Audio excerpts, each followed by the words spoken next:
dear friends. This coming weekend is very, very special. We celebrate not only the second Sunday of Lent, but also just the day before, on the 27th, we celebrate the feast of St. Gabriel Possenti. That's why we're standing here with this beautiful plaque, which is at the entrance of the St. Gabriel corridor. St. Gabriel Possenti was born in the 1800s in Assisi, the same town as St. Francis of Assisi, and in fact he was baptized in the same baptismal font as Francis was baptized. I had the privilege of seeing that during a visit one time to Assisi when I lived in Rome. Gabriel is not a greatly known saint in the church. In fact, he only lived to be he was quite young when he died from tuberculosis. He was not even ordained a priest, although they were able to ordain him to the diaconate. But what makes this man remarkable was the attitude that permeated his life. He was one of 11 children, lost his mother very, very young, and he lived a very worldly life. He was kind of a ladies' man, the stories go. But when he met the Lord, something happened. And he had a tremendous devotion to our Blessed Mother, and he knew he couldn't run from his vocation. He thought of the Jesuits, but ultimately came to the Passionists.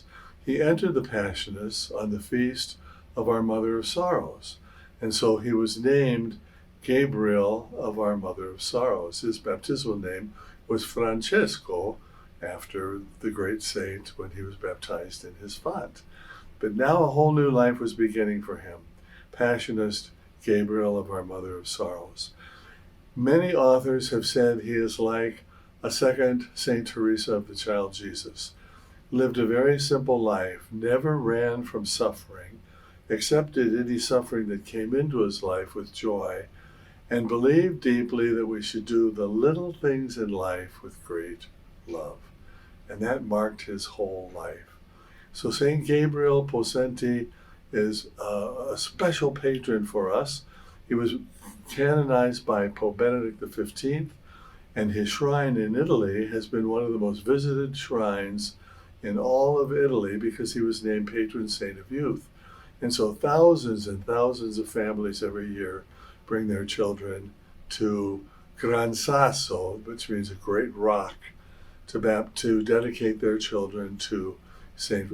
Gabriel Possenti and to the Lord. But also it's the feast of the second Sunday of Lent. A great feast. First reading, Abraham is being asked by the Lord to sacrifice his son Isaac. And he was willing to do this.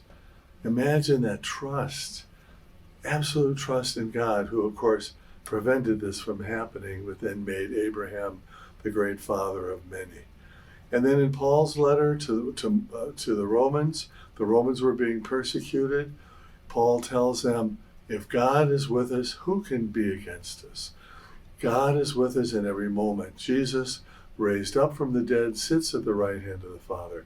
He intercedes for us. We need this message at the second Sunday of Lent as we're just getting into Lent.